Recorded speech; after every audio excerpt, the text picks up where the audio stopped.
First of all, if you have any health anxieties, particular sensitivities around parasitic infections, creepy crawlies, this is not the video for you. I'm offering this disclaimer in part because I have my own health anxieties, and I know I probably would not appreciate this video, or at least the first two-thirds of it anyway. With that said, I'm going to explain why I've not been around much on this channel. Part of it has to do with travel. I was in Mauritania in my last video, and then I took another trip to Senegal. I didn't make a video from there, but I was leading clients down to Senegal, down to the Casamance region. Both trips went really well. But in between, I had a health incident that, well, let's just say it was something I've never had to deal with before. Even though I've been living in Africa for quite some time, this was something else. What happened? I had a rash on my foot, and at first I thought the rash was maybe linked to mast cell activation syndrome. I had had a whole suite of other symptoms related to MCAS. I hadn't had skin issues, and I thought, okay, well, now this is happening. A lot of people have skin issues, whether it's hives or just some general redness, inflammation.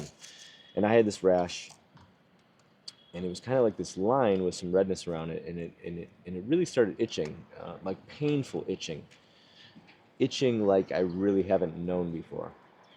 And then the line got a little bit longer, a little bit more pronounced, and at that point I had a trip coming up. I was flying to Bamako from Senegal, and I knew in Bamako there's a really elaborate private hospital I go to, and where I live in Senegal, it's more kind of not rural but semi-rural. There's not a lot of like clinics and hospitals and doctors around where I'm living. So I told myself, well, I'm going to go to Bamako. I'm going to get this checked out because clearly something's going on. And the night before I was going to travel, I did end up traveling, but the night before, it was about 10:30 at night. I had to wake up at 5 a.m. to go to the airport. And at 10:30 at night, I looked at my foot, and this line was now longer and doing some really funny, disturbing things. Mainly, it had a loop in it now. So I'm going to show you an image of this. Again, I hope you're not watching if you're at all sensitive or squeamish about these things, but I'm going to show you an image of what this line looked like on my foot, and I think you'll understand why it was very disturbing to me. That's going to be on the screen right now. I'm going to keep talking. What I ended up doing, which I regret, although it did give me a proper diagnosis, is I pulled out my phone and I went to Dr. Google, which has been the source of much of my health anxiety in years past. I used Google Lens, which, if you don't know what Google Lens is basically you can use your camera or a previous picture you've taken, and Google will basically find similar images, that look like the image you took, and it can provide identifying information. I use it a lot to identify birds. It's pretty incredible what it's capable of. I took a picture of this rash, and instantly all of these pictures came up that looked like exactly what I have on my foot, and I just saw the word hookworm over and over. Hookworm, hookworm, hookworm, hookworm. Now I know what hookworm is. I have some familiarity in the sense that I know it's a tropical and developing world disease. I know it's a parasite. I know roughly how it works. I had never dealt with it before. It is something that certain parts of West Africa you'll come across. In the Western world, in the developed world, in the industrialized world, you can take comfort in the fact that you should probably never have to deal with this unless you live in a state like Alabama. And that's not a joke. Alabama does actually have a problem with hookworm in the United States. That's neither here nor there for now, but I freaked out. I had a all-encompassing, arresting panic attack, soul-shaking, soul-destroying panic attack that was the full package of physical and mental terror. And my first thought was, I have to take a benzodiazepine. That's the only way I'm going to get through this. Now, in full disclosure, I have a supply of benzodiazepines, a small supply of Ativan that's a holdover from when I stopped taking benzos more than 2 years ago. And I've never jetted it, I've always hung on to it, and this is kind of my break glass in case of emergency supply of benzodiazepines. But the idea was never to use it. The idea was like it was peace of mind having it there, but the psychological peace of mind having there and actually taking one are two different, very different things. I was not ever planning on taking another benzodiazepine before. I can't say whether my impulse, this desire to take a benzodiazepine, came from the fact that I knew they were there, or if it's some primal need for these things in that particular situation that I have, given my history with the drug. I don't know. It's not something I regularly think about, which is, I will say that the fact that I have these benzos, it's not like I'm regularly thinking, oh, I have these benzos, I should take one every time I have a difficult situation. This is the first time the thought has popped into my head in over 2 years. Actually, that's not true. I'll say a year and a half ago, there was a point where I was tempted when I was dealing with some things. But in a long time has gone by where I had not had this thought. And, when it comes to keeping the supply, I guess, I talked about having this peace of mind. There could also be a lack of confidence somewhere in me in my ability to traverse any situation. And that's obviously something I have to keep working on. But for the purpose of this story, I took a benzodiazepine for the first time in over 2 years. I took 1 milligram of Ativan, of lorazepam. It was probably more than I needed to take. I probably could have cut that in half. Given my lack of tolerance at the moment, I probably could have taken a quarter of that. In any case, it was very sedating. It did let me get to sleep. It did kind of slow everything down and calm me down. I have to be completely honest about that. The benzo did what the benzo is supposed to do.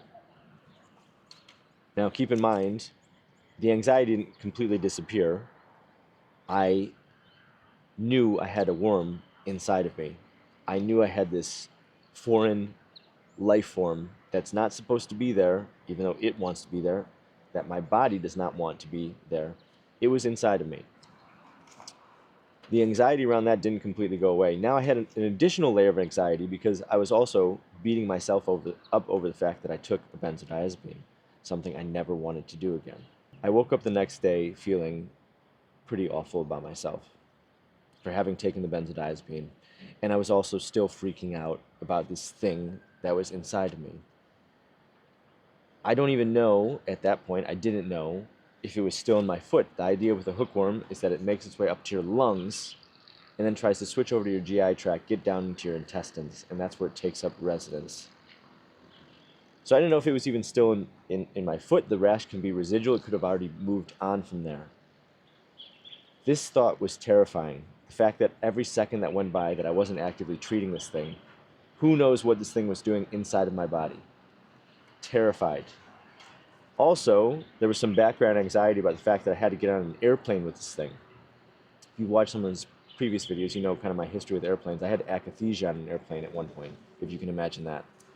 I did not want to fly with this worm. I did not like the idea that I had not had it even diagnosed, or had not even tried to treat it. But I had this moment where I told myself I would not be taking another benzodiazepine. And I had a bit of self-talk around that. And it was at that moment, once that became definitive, that the benzodiazepine was not an option on the table, suddenly things got easier. I don't want to say easy, not easy, easier. They got better. There was a window, there was an opening. I told myself, I can do this. Got into my toolbox, some of these tools and techniques I've talked about that have helped me deal with a number of different things over the past couple of years. Never a worm inside my body. It's kind of the ultimate test for me, someone that has extreme health anxieties. I got into that toolkit and I I started doing a few different things, some breathing techniques and different things. And I told myself, there was some affirmative self-talk involved. I can do this. This life form that's inside my body, it's just like some of the other life forms inside of my body. There's bacteria and different things. My body doesn't want it there, but it's going to be okay. I'm going to go to Bamako. I'm going to get treatment. I'm going to get the medication. There's medication for this thing. It's very reliable. It's not something experimental. It has a very good track record of working against hookworm. Got on the plane, flew to Bamako, went straight to a pharmacy. I know. This is not good. I'm not offering medical advice. You should go see a doctor. Do not follow in my footsteps. But I went to a pharmacy because there was a pharmacy not even that far from the airport on the way into town, and I got ivermectin and albendazole. I'm going to throw the kitchen sink at this thing. There's not like 100 different deworming medications out there for human beings. These are kind of the frontline drugs. Albendazole, 400 milligrams of it, is widely accepted as frontline treatment. Ivermectin can sometimes be used as well. So I said, these things, they don't really have side effects, didn't pose a problem for me for my MCAS, or that I found online anyway. I'm just going to throw the kitchen sink at this hookworm. Now, once I did that, I had some peace of mind because I'm thinking to myself, okay, at least there's some medication that's working against this thing. Now, sometimes with a hookworm infestation, you have to do more than one round of treatment. But at least I told myself, okay, something is in my body now that is working against this thing. And that was a huge weight off my shoulders and a huge relief. Now, I would eventually get the diagnosis. The diagnosis, actually, they couldn't, because normally hookworm's detected later on when the eggs are in your intestines. I know, this is terrible, this thing, talking about this. I'm really sorry. Again, hopefully you're not watching this if you're sensitive to these things. But you cannot really detect it from a stool sample or sometimes even a blood sample, depending on where the hookworm is in its life cycle. But upon seeing the rash, the doctor was pretty unequivocal, thinking that it was hookworm. I also explained that while I'm in Senegal, I do walk around barefoot a lot, something I'm not going to be doing as much anymore, perhaps just on the beach. But it's walking around barefoot, walking on contaminated soil or some kind of contaminated medium sand that the hookworm, basically the larvae is present, and it will burrow into your foot. Again, I'm sorry. That's how hookworm works, though. Shouldn't be a problem for anyone watching this, because most of my audience is in the Western, developed, industrialized world. Again, if you're in Alabama, maybe don't walk around barefoot so much, depending on where you live there. Anyway, the reason I'm making this video and talking about this, because I kind of went back and forth about deciding whether I was going to even make this video or not. There's two reasons, really. One is that I believe in being fully transparent with you guys. If I'm offering coaching services and I'm taking a benzodiazepine to traverse a particularly difficult situation in my life, I think you should know that I did this thing, how I feel about it, how I'm dealing with it, how I'm working through it. I think that's important. Even if I was not offering coaching services, some of you who've been paying attention to this journey I've been on, you want to know about all the ups and downs. I'm not just going to tell you about one side of things. Some of you come here because you want a honest account of this thing that happened to me, something that you might be going through. It might be very similar to what I've been going through, and you want an honest account of that. It doesn't serve you if I'm not being fully transparent about my experience. The second reason is setbacks are going to happen. Setbacks are going to happen. This was an exceptional situation that honestly turned out better than it could have. But the basic message I want to get through is that setbacks are going to happen. I regret the fact that I beat myself up so much about having taken the benzodiazepine. I've since forgiven myself for that. But you need to acknowledge that setbacks are going to happen, and you have to just keep moving forward. There are a whole lot of writers and thinkers that have made money writing books about stoicism these days. And to be completely honest, when some writers and thinkers get such popularity around a certain subject, I kind of start to back away. I start to kind of like, what's going on here? Like, I start to resent it. But they're right. It's true. There's a book called The Obstacle is the Way by this guy, Ryan Holiday. The obstacle is the way, kind of the challenge, the thing that seems so difficult in front of you is the thing that can lead to your breakthrough. Going towards it, accepting it, leaning into it, this is the thing that's going to lead to your breakthrough. I have another friend, Jody Ettenberg, I've mentioned here before. She has a cerebrospinal fluid leak. She's had a very challenging, she's had a whole host of health issues to deal with.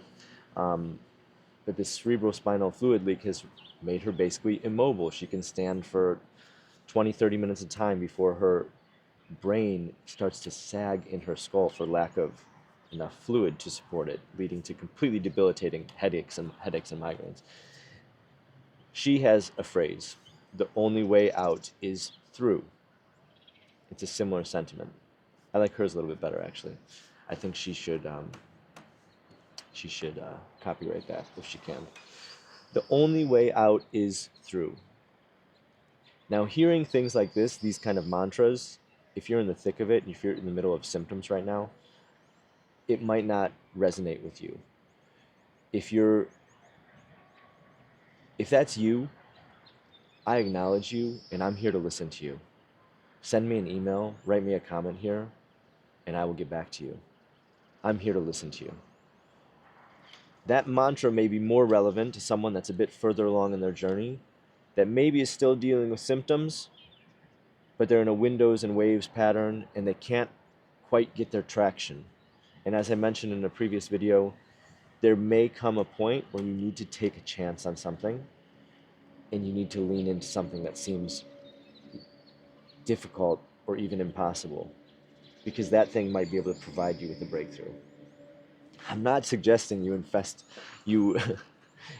you get a worm to climb into your body. That is not the challenge I'm talking about. This was a completely ridiculous, exceptional, something I never want to deal with again in my life.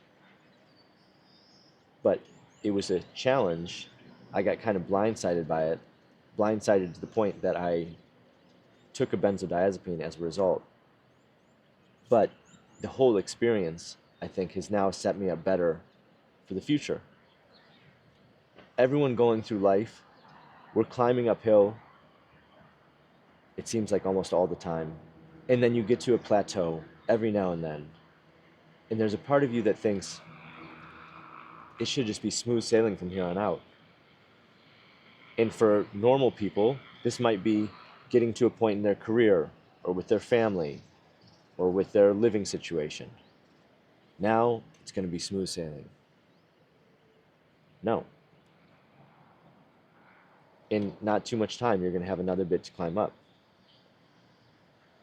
This is particularly dramatically true for those of us that have the nervous system we do, but also for those of us that have been through benzo use and benzo withdrawal.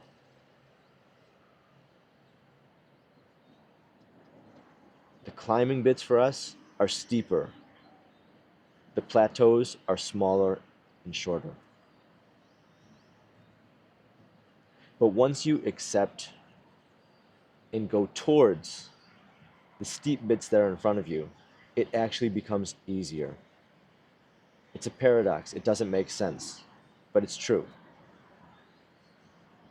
And again, if you're in the thick of it right now, these words might not mean as much, and I understand that, because if I was listening to myself say these same words, and I was in the middle of DPDR symptoms or akathisia, it's not the moment that you need to hear this. And I would just say that you are going to get to the other side of where you are, things are going to get better, but for right now, I acknowledge you and I'm here to listen to you. There may be some things I can say to you that will help. There may be some tools and tactics that you can use to make things better. But know that further down the line, what I'm saying now might actually become relevant to you. The only way out is through.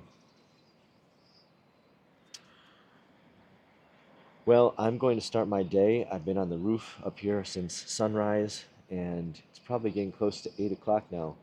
It's December 22nd. We're on the other side of the winter solstice. If you are in the northern hemisphere, you're going to start having a little bit more sunlight in your day each day now. I hope you're doing okay, and I hope you have a great weekend.